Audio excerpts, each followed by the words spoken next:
Hey there, you are watching School Psych Podcast. We're just getting out of NASP time with the convention, so anybody who attended that, I hope you had a great time. Right now we've got Eric subbing in for us for Rebecca, and he attended the conference, and he's going to, when he introduces himself, he's going to give us a little bit of a drive-by of some of the things that he saw, so I'm excited to hear about that. He posted a couple of videos and did some live streaming for us while he was there. He was our little NASP correspondent. He did an awesome job, so thank you, Eric. My name is Rachel. I'm a school psychologist working in Maryland. I'm going to tell you guys how to participate tonight. The best way is through YouTube. If you're signed in with your Google or YouTube account, there should be a chat box right next to the video where you can type in questions and comments as we go. So that's the best way. You can also use the hashtag #PsychPodcast. I'm going to try and keep an eye out for that.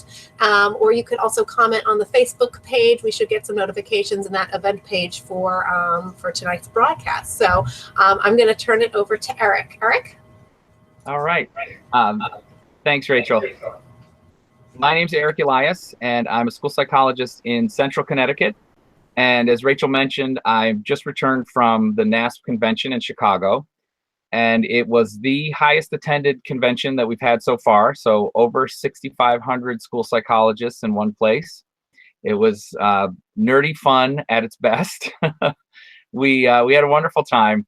And some of the highlights, things that I found just incredible takeaways, were that there was a tremendous amount of information, research, and lectures regarding behavior supports, regarding trauma-informed supports, and regarding assisting students with strategies such as self-regulation. So tonight's podcast, I think, will be particularly important to some of the things we talked about at NASP.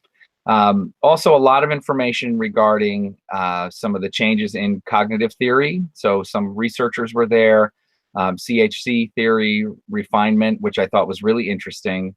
A lot of influences from the neuropsych fields, which is very interesting, and hundreds of research posters were presented. So it was fantastic and inspiring just to see people, school psych practitioners, doing research to practice. So really an exciting week, and I think tonight's podcast will be a wonderful sort of conclusion to some of the things in terms of learning about self-regulation. So I'm going to turn it over to Anna.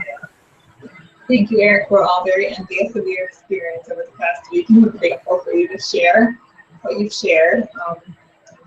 One day we'll nerd out along with you. That's the dream. Yes. I'm school psych in New York State. I'm the only one of the group of us who has the next week off. A very great week. Woo! So shout out to anyone out there who has the same week off. I think it was sacrificing around Easter time, so we get this week now, and hopefully you'll enjoy it. So I have the pleasure of introducing our guest tonight, Dr. Richard M. Cash, who's an award-winning author and educator who's worked in the field of education for over 25 years. His range of experience includes teaching, coordination, and programming in the state administration. Currently, he's an internationally recognized education consultant. His consulting work has taken him throughout the United States, into Canada, Czech Republic, China, England, Indonesia, the Kingdom of Saudi Arabia, Mexico, Poland, Qatar, Spain, South Korea, Turkey. Richard received his doctoral in education leadership and a master's degree in curriculum and instruction from the University of St. Thomas, Minneapolis, Minnesota, Twin Cities, along with his bachelor's degree in education from the University of Minnesota. Richard holds a bachelor's degree in theater from the University of Wisconsin, Eau Claire. For over 10 years, he's coordinated a children's theater program in Minnesota and co-authored the four award-winning plays. He was a recipient of a National Association for Gifted Children's Early Leader Award in 2011, recognized his leadership programming for gifted children, and Richard's also named the Friends of the Gifted in 2016 by Minnesota Educators of the Gifted and Talented, which we've had some gifted talks over the years, so we appreciate hearing about that. His areas of expertise in educational programming, rigorous and challenging curriculum design, differentiated instruction, 21st century skills, brain-compatible classrooms, gifted and talented education, and self-regulated learning. Dr. Cash is the author of Advancing Differentiation, Thinking and Learning for the 21st Century, a finalist for the Association for Educational Publishing Distinguished Achievement Award, Self-Regulation in the Classroom, helping students learn how to learn, and co-author of Differentiation for Gifted Learners Going Beyond the Basics. He's also a winner of the Legacy Book Award for Outstanding Educators Publication. Thank you, Dr. Cash, for joining us tonight. Good evening, everyone. Hi. I feel a little bit of under-credentialed with all of you school psychs here.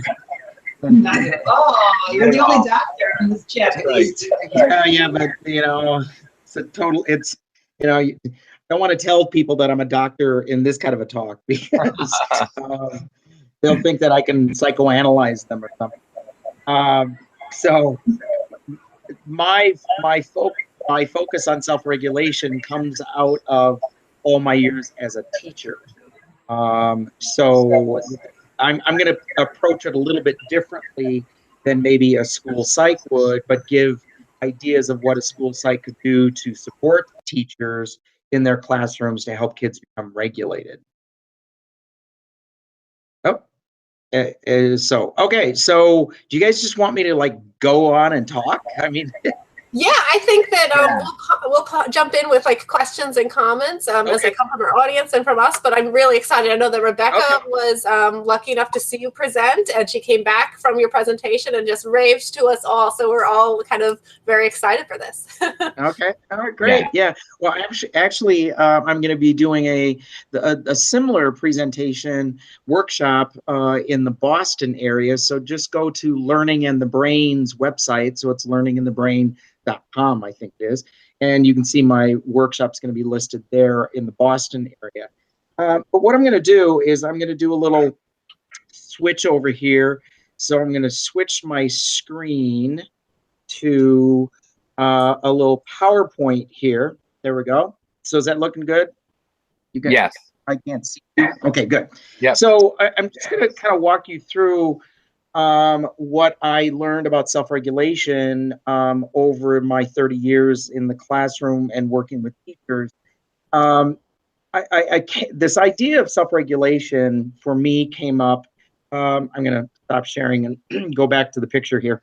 The ideas of self-regulation came up to me as my first experience working with gifted kids, and how gifted kids, as bright as they are, didn't have a lot of, and I don't want to say social skills, because it's really not social skills. It was just like how to deal with failure, how to deal with not getting the answer first or right, just a lot of different issues that they had with each other. And so I started looking into this deeper than the social and emotional effects on kids.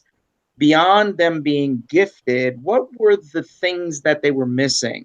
And I kind of stumbled across this idea of self-regulation and started really reading up on it. And it's been in the field of psychology for about 50 years. And it actually started off with people who were drug abusers. And then they started transferring the research into adolescents, which I think that's very interesting. It went from drug abusers to adolescents. This kind of quirky nature of that that process. And as I continued to work on further in studying self-regulation, then I started working in schools of high poverty. And there it really reared its ugly head as well. And I'm not trying to shame and blame anybody here, but what I found, especially with kids living in poverty, is they didn't know how to go to school.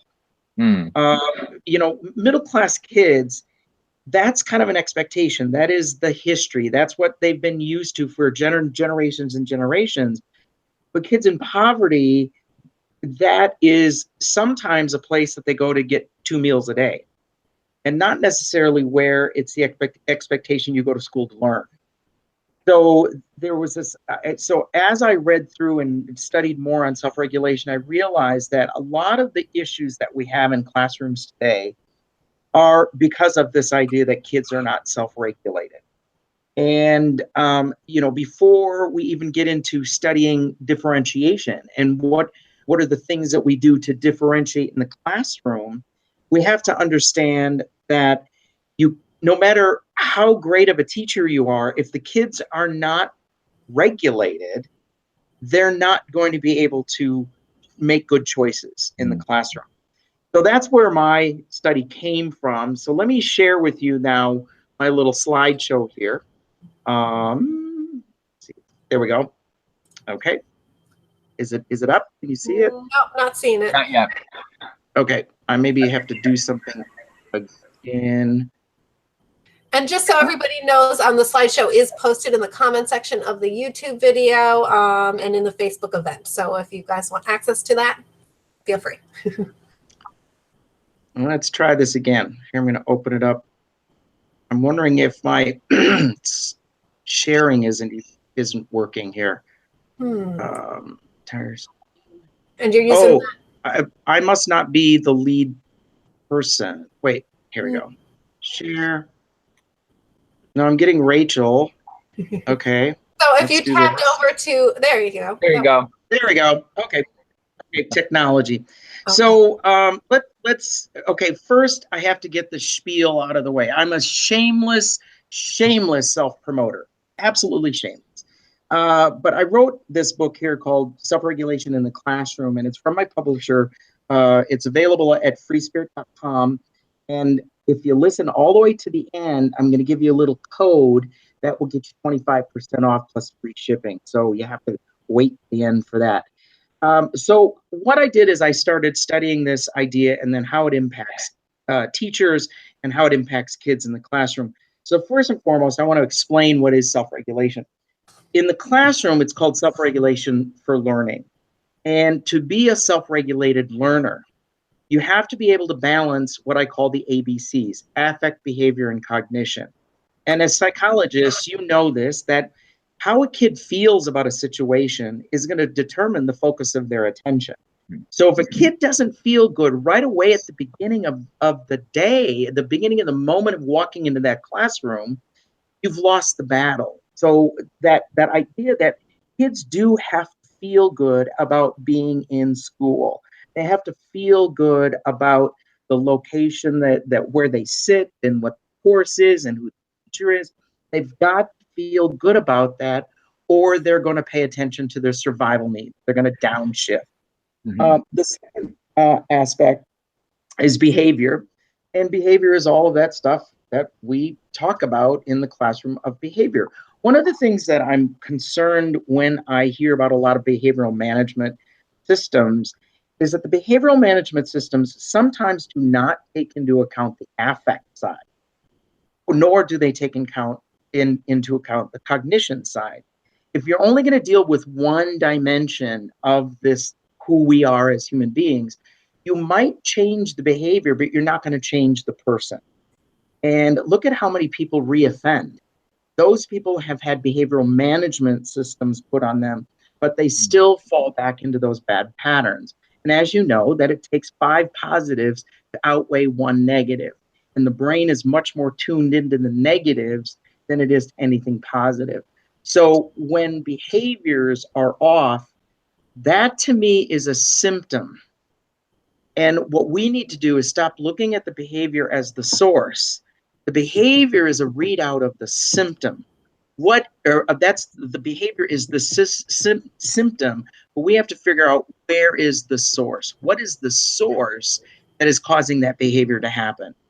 More than likely, it's going to be the affect. The kid just does not feel good about being there. Then there's cognition, and cognition has 3 tiers to it. That's metacognition, that whole thinking about our own thinking, the reflective process and all that. Then there's infracognition, and I titled that's the structures of thinking, such as creative thinking, critical thinking, problem solving, decision making. All those things are what are called infracognition. And then the highest level of cognition is what is called metaphysical cognition. And that's the esoteric, theoretical, philosophical ranges of thinking. Here is where you will actually delineate gifted from non-gifted kids, because gifted kids, truly gifted kids, and I'm not just talking academically talented kids or kids that are above average, but truly gifted individuals, IQs greater than 130 or even higher, 145 and stuff. Those kids will enter metaphysical cognition much sooner. Metaphysical cognition requires a much greater degree of sophistication in the prefrontal cortex. So that level of reasoning and that level of abstraction, gifted kids get there sooner. And this is where you're really going to see those kids struggle then with what's called asynchrony. And asynchrony is that imbalance between that metaphysical cognition, I'm thinking about these world issues such as what happens when we die, and they are still 6 or 7 years old affectively, and they just don't know how to deal with it. I know that there's conversation going on all around us, but really heavily in the GT world about what happened on Valentine's Day in Florida. And my thoughts and prayers go out to those families as well. But the kids are being affected by this, and they don't know how to deal with it emotionally. Mm-hmm. They get the evil, but they don't understand how to deal with that. So these three have to balance. They have to work in tandem. One can't be off because it's going to pull the other two off with it. So I call it the ABCs, always getting kids to process how you feeling, what you doing, what are you thinking? Mm-hmm. How you feeling, what are you doing, what are you thinking? So that's what is self-regulation, is the ability to balance and manage your ABCs, the affect, behavior, and cognition. All right. So, yeah, is there a question? Oh, okay. So there are 4 stages actually in the process of developing self-regulation. And if you've ever heard of the GRR, the gradual release of responsibility, mm-hmm. that's all based on work coming out of self-regulation. How you have to see it modeled for you, then you copy and do it just the exact way it was given to you, and then you practice it and ultimately refine it, and then you ultimately become independent with it. Yes, you can consider this kind of the transitions through school, primary to intermediate to middle school to high school. However, even adults will be going through this process as well, these 4 stages. So we are always reverting back to, you got to see it happen. You got to practice it just that way. Then you start to make it your own. And then ultimately you become independent with that. Well, so what I've got for you here in the slides, and it's spelled out in greater detail in the book, are just different things that you would work with kids in the classroom or kids in talk groups about the balancing of the affect, behavior, and cognition within each of those 4 stages. So you see there's some ideas that help kids to become responsible for their own learning, to become responsible in being able to balance their ABCs. So you see there just different ideas about affect, like helping them develop a self-talk, that instructional strategies, being very clear in modeling those and very focused on what they are, and to the cognitive of actually teaching kids how to think, not what to think. So our kids are so distracted and instantly gratified that they're not willing to work with things. Teach them to do that. Along with the 4 stages, then let's put this out into the classroom. There are 4 phases in the learning process. So you have the first phase is that you have to feel good about yourself. You have to feel confident, both self-efficacious as well as have a good self-belief, be able to then move to the next stage, which is about setting and managing goals. Do kids even know how to set a goal? Not very likely. And oftentimes when we do have kids set goals, we set unrealistic goals for them, like a year-long goal in first grade. That's not going to happen. First graders can't set a year-long goal. I mean, just think about how many of us, it's now, now middle of February, how many of us are still holding to our New Year's resolutions, which goals? Those things go away by the 15th of January. So we can't expect kids to hold on to long-term goals. So really, how do you set those goals that are kind of day-to-day, moment-to-moment kind of goals? Down into monitoring and adjusting, because we got to teach kids that, yeah, you can set a goal, but maybe you set the goal too low, maybe you set it too high. How do you monitor that, and how do you adjust for those needs? And then the final phase is then reviewing and reflecting. because that review and reflect actually is far more important than we understand, because we learn more from the review of the experience, the reflection on the experience, than we do from the experience itself. So we've got to have kids take that moment, and it doesn't take very long. Take that moment to say, how was I feeling doing this? What was I doing that worked or didn't work? What were the thinking tools that I was using? Now, what am I going to plan to do next time? So that leads you right back into that phase of fostering their confidence. So it's a cycle. It's constantly going around and around and around. So then what I did is I said, okay, well, what we want to do then is within each one of those 4 cycles, those 4 steps within the phases within the cycle, there are certain aspects that we want to consider in the classroom that can help kids. So each one of the next coming slides are, I'm not going to read the slides to you because I'm hoping you all can read. The slides are there to show you what are the different things that need to happen in each one of those phases in the learning process. So, how do you break out the affect by creating this safe and welcoming environment, setting good standards of behavior and scholarly expectations in the classroom, and then that developmental cognition process. So setting the confidence stage. This is phase 2 now, where you're preparing kids to do well. So how do you help them manage stress? How do you help them deal with boredom? And the reason I put boredom in quotation marks there is because boredom, and write this down, Richard Cash 2018, boredom is a self-induced state. We create our own boredom. Boredom is a feeling. It's not an emotion. It's a feeling. It's created based on the stimuli that goes into our brain and how we process that stimuli. And boredom is relative. Boredom is relative to the individual. Something that's boring to me, like possibly going into a calculus class, would be terribly boring to me. But my brother, who's a high school math teacher, absolutely falls in love with all that stuff.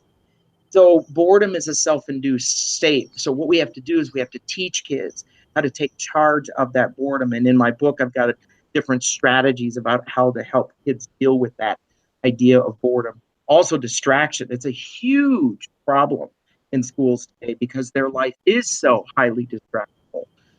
Again, in the behavioral, different learning aspects and cognition, now you're starting to move up the chain. And how do you start using more of those higher order thinking tools, creativity, and so forth? The third phase then is about monitoring yourself. Again, it's about maintaining your own confidence, finding success when you find, when you can find even small successes, keeping the environment safe from bullying, especially for intellectual risk taking. My work mostly has been in the field of gifted, and I know gifted kids are so scared of making a mistake because they've got that fixed mindset that they're only gifted because they've always been right, where learning really is about making mistakes. Again, you see different kinds of behavioral aspects there. Notice the teacher is now moving away from being in control. We're wanting kids to take more of the responsibility of their learning process. Then phase 4 is the reflection phase. And that is, as you see, it's just a lot of assessments and assessing your feelings, assessing your study habits, and so forth. And then thinking through and forecasting for the future, setting those plans for the future.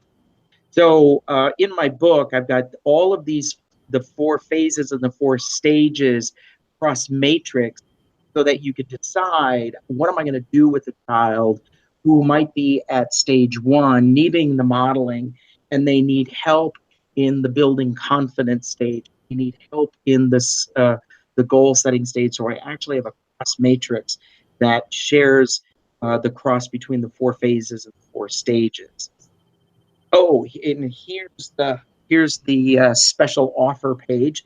I'll leave that up there for a minute and kind of turn it back to you guys to throw me any questions you may have. Very cool. So as I'm listening to this, I think that, well, I'm going to click and make sure that your offer page stays up while I'm talking. Yeah. So with this model, I mean, it seems very conducive to some of, individual counseling that school psychologists might do, or group counseling that we might do. How do you envision who is implementing this model? Can it be teachers as well? How does this who is supporting these kids, and how is that looking in the school? Well, because I'm not a school psychologist and my field is not psychology, I'm just kind of a armchair psychologist. I wrote it for teachers. However, I've had my friends who are psychologists, both licensed psychologists outside schools and school psychologists, review it, and they found that there was a lot of stuff that they could use. And I've been in enough therapy to know that these things come out of psychology. I mean, because my therapist uses them on me. So they're things that are, yes, you guys probably know these things, but I think it's having this framework of how then it applies back in the classroom. And so, yes, this could be in tandem with a classroom teacher. It could be a classroom teacher alone. It is designed to be either a whole school or district-wide implementation kind of deal. That's the very last chapter in the book, but it's really written for a classroom teacher to go through there and say, okay, here I'm at this phase. I know my kids are at this stage. These are the tools that I may need to use during those periods. I'm going to stop sharing here and come back. There we go. Comment online too. I hope you guys can hear me okay. Yeah. Adina says, as my philosophy of education teacher would say, school is in charge of the cognitive, affective, and psychomotor abilities. So what we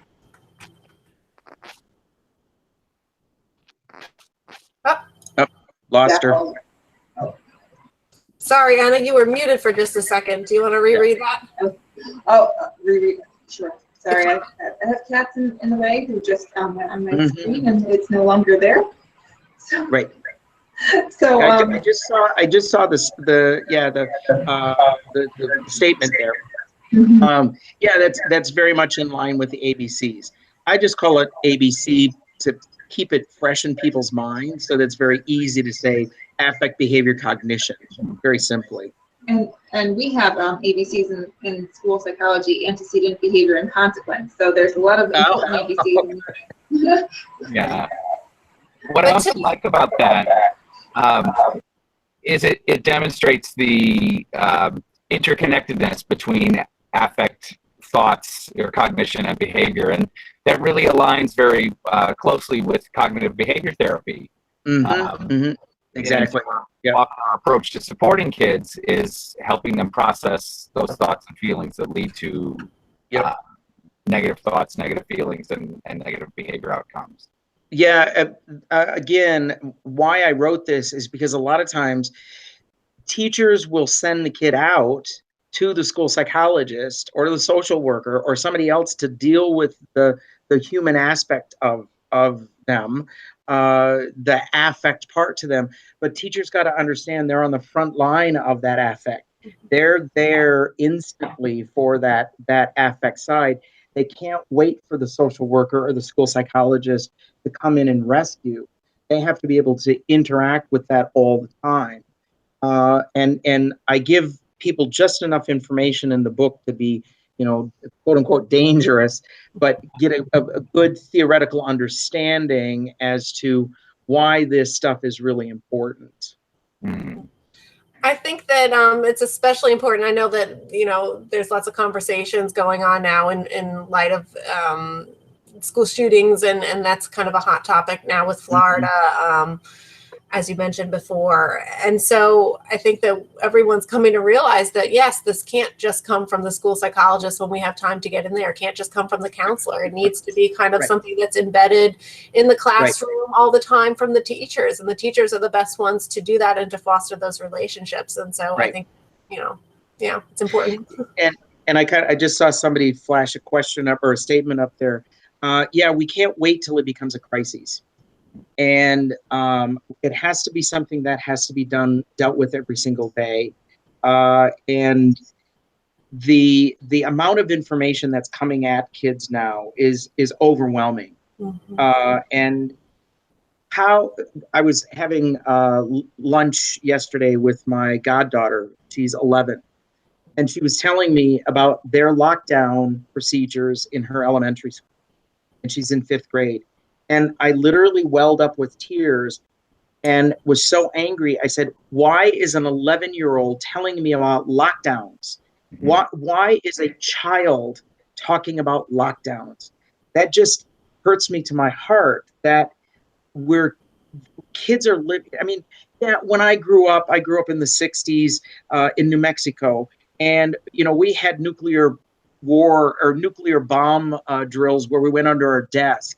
But it was, if there's a nuclear bomb, going under your desk is not going to protect you. Right. But it wasn't as unknown as this now. Yeah. Just the unknowing of it, where, if there was going to be a nuclear disaster, we got warning, but there's no warning for this now. However, we've got to watch for those signs. And how does a teacher respond to that? Getting kids to feel good about themselves. It's not, stickers and cookies kind of feel good. It's really about how do you have your own sense of self-belief and your own sense of self-efficacy and self-power. That's the other thing, is that kids have got to learn how to take their powers back rather than just constantly giving them away. So I've been studying this for about 15 years now, and now it's just the unfortunate thing, and I have to kind of put this out there. Carol Dweck is much, much smarter than me. Angela Duckworth, much, much smarter than me. However, those things became psychopop. They mindset and grit became, which are subsets of self-regulation, cherry-pick the ideas. And unfortunately, those things aren't the whole picture. They're just one part of it. Carol Dweck is an early researcher in the field of self-regulation. In fact, her name is all over all these studies back in the early 80s, late 70s. So she's been doing it for a long time. So unfortunately, our pop culture picks up things quickly, and we jump on a bandwagon. We jump on we're going to teach everybody about mindset, or we're going to teach everybody about mindfulness, or, we're going to use the Goldie Hawn material, which has a little research behind it. And they're not doing it really with fidelity. I think what you have to understand is the deep-seated nature of self-regulation and how it is so interconnected, all three of them. That's what we need to do. Yeah. I think that's good. That Goldie Hawn's material doesn't have any. I mean, you look at the back of just go to the references. There are no research studies cited on those materials. Nice ideas, but not really. Oh, wow. I did not know that existed. I thought that was sarcasm. No. The Hawn Foundation actually came up with this mind curriculum, and it's a series of like 6 or so lessons that a teacher does to the kids for like 10 or 15 minutes during a class period, but there's no interaction with it. There's no interconnectedness to the content that's being delivered. And that, again, is why I wrote, shameless self-promotion plug, why I wrote this book, is because I want people to interconnect this to what's happening in the classroom. You cannot have a standalone, okay, now we're going to do self-regulation. Now we're going to do mindset. Just like you say, now we're going to do math. No, it has to be interactive, interconnected with all of the learning process in the classroom. Yeah, you're speaking my language when you're talking about kind of jumping on the bandwagon, because I see that so much in education, and it really worries me because I see a lot of times what's ever hot on Twitter for teachers or whatever, the principal, whatever book they've picked up at this point in the reading, and that's the buzzword in the book, and they're just kind of going with it before we know what's behind it and what's the research and how to do it well, and we just kind of end up doing a whole bunch of different things, maybe not so well. Right. Yeah. Part of it is that the way education is now, because of testing and the threats that are being handed down through policy and so forth is that we're always looking for the magic potion. Oh, if we just differentiate, all of our problems go away.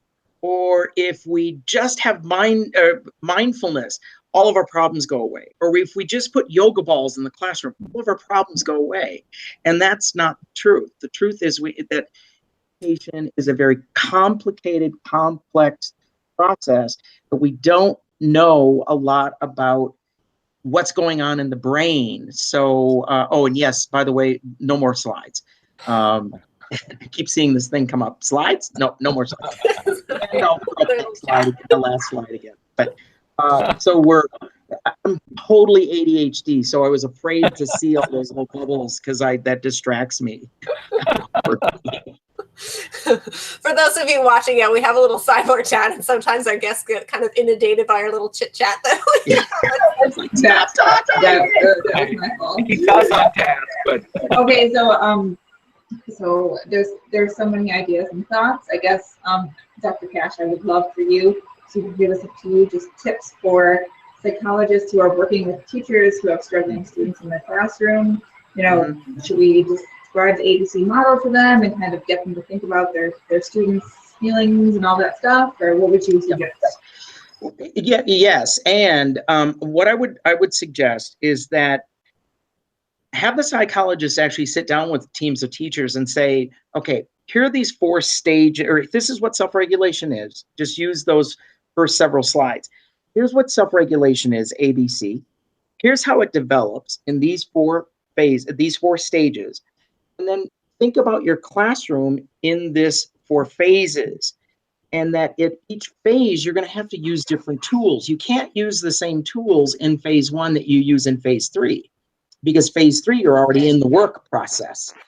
So it's that first building their confidence, then setting goals, then managing goals, and then reviewing it.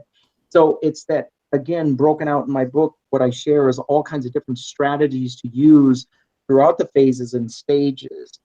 So I would suggest that a psychologist talk to the teachers about the sheer importance of, rather than looking at a symptom, let's start looking for the source.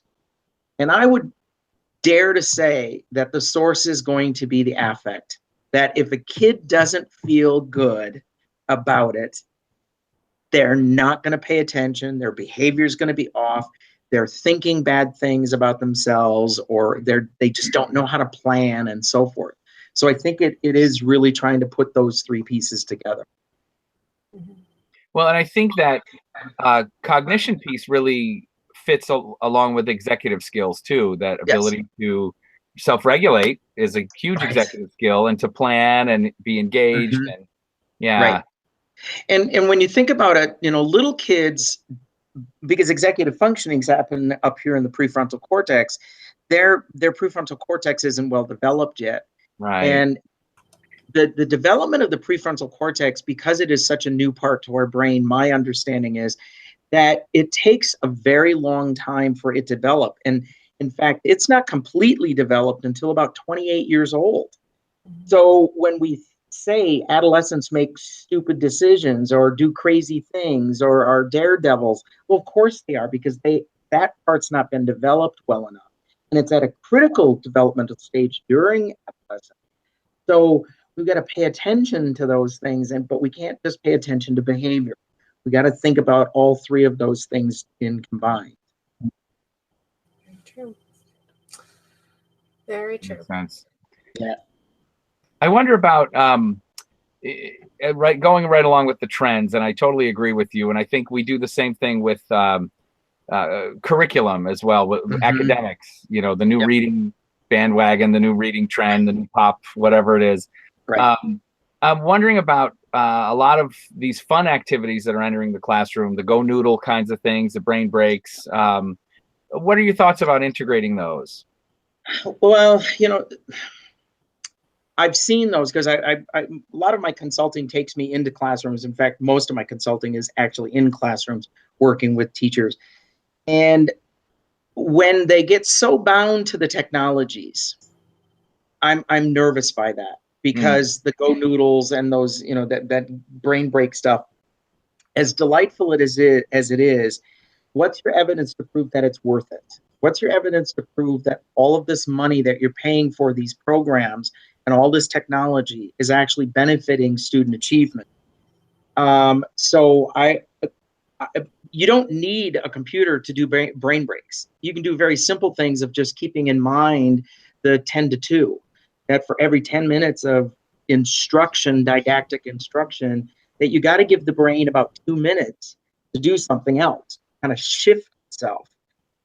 So some of these gimmicks that they're using are powerhouse purchases for Pearson and Scholastic, and somebody's making a lot of money off of it. And I'm not seeing any evidence to prove that that stuff works, that it actually has a benefit for the cost. And schools don't have a lot of money just laying around. And some of this stuff can just be done with just what I call GT, not gifted and talented, but great teaching. Mm-hmm. A good teacher doesn't need all the technology, doesn't need all the bells and whistles. We throw the bells and whistles in there to say we're heavy, we're a tech school district. Well, what does that really mean? And we're taking the human factor out of this when we do those kind of kitschy little things, like with the go Google Doodle or whatever it's called. It's just stuff that why aren't we having kids take a moment just to sit and look each other in the eye and have a brief conversation? Why aren't we doing things like that? We don't need to pay technology to do that stuff. So I've got an opinion on it. Yeah. Well, and those are things that build attachments, right? Which is really crucial to relationships, right. And yeah. Right. And technology, as marvelous and wonderful as it is, it's a double-edged sword. Mm-hmm. It really can enrich our lives, but it's also going to make it much more complicated. Just look at us. We're trying to have a conversation, but little technical issues get in the way and it distracts us. Sure. And the internet and good websites are designed that way, to distract, to make you not pay attention to stuff, to be very brief and short. Now you can't if I watch anything on the computer, it has to be very short, outside of, say, my Netflix shows. But those two, are designed to readjust the brain every couple of minutes. So those things, again, the technologies, as great they are, I think they're leading us down a very dangerous path of the inability to actually build those bonds, like you said, have those human interactions. Mm-hmm. I agree. I think that so many of us it's just the norm now to be addicted to your phone. And when you have some downtime in the doctor's office or, waiting in line for something, you just pop out your phone and you don't go through that, that talking with somebody next to you, or you don't have kind of an internal monologue of what you're going to do later in your day, or think out a scenario. You're just, you're browsing Facebook, you're checking the news, and it's just a lot. And it's a way for us to avoid those conversations, a way for us to avoid others. I caught myself doing it in my own building here. I live in a condominium and I'm on the 12th floor, and I get in the elevator and instantly I open up my phone. Even though there's somebody on the elevator with me, I don't take the moment to say, "Oh, good morning," or "Hi, Sarah, good to see you again." That we cocoon ourselves, and we have these people that are not real. You can make yourself look as glamorous, and you can Photoshop yourself to the nth degree to make yourself not even human anymore, which is very, very frightening to me. Yeah. We had a comment too that I want to read out before we kind of wrap up, but Adina had mentioned, who's one of our viewers, that she thinks that some of these, brain breaks and whatnot give the teachers a break, not the kiddos. That sometimes it's the teachers that are like, okay, go. It's so true. I want to make one more comment. There's a community screening where I live. The film Screenagers. I don't know if you guys have heard of it, but it was so interesting, hearing about kids and how much time they spend on screens, and how strong the drive is to get smartphones in the middle school age. and how much time they spend on technology and need it and need positive feedback, especially for the girls. It's just scary and interesting. And like one of the comments the girls made was like, I need the phone so I don't feel awkward in social situations. So I can pretend to be busy on the phone so I don't have to do this.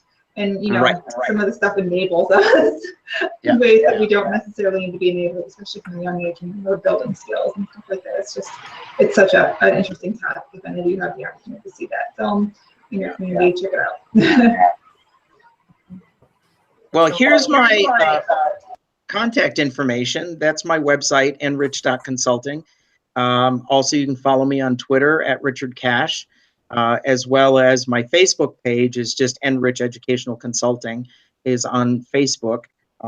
There are my books. Again, you can also, there's that diff gift is the code. You have to order it through Free Spirit. You can't go through Amazon with that code because they will not honor it, but you can get it through Free Spirit Publishing, www.freespirit.com. And if there is a district that's interested in purchasing like numerous copies of a number of copies, just email me and go through my website, because I can get you a bulk order price that's much better than just individual book price. So you're welcome to contact me through enrich.consulting. Awesome. Thank you so much for taking the time to chat with us. We really appreciate it. It was great. I was looking for last minute questions, but I think that people are good and have learned a lot. And so thank you again. Good. All right. Thank you very much. Great. Good to meet you guys. Yeah. And I want to point out to our viewers too. So I think our next podcast, our next two podcasts are devoted to CHC theory. March 4th, we've got Dr. Canavez talking about CHC, and then March 18th, Dr. McGrew talking about CHC theory. And I think we're going to see some alternative viewpoints. But Dr. McGrew, I know, is going to give us kind of the updates on CHC. And I think that Dr. Canavez is planning on talking some of his research that might run contrary to CHC. So I think the next two are going to be extra interesting. So please tune in. But thank you again, Dr. Cash. Yes, thank you. Thank you, Dr. Cash. Right, Yeah, Take care. Take care.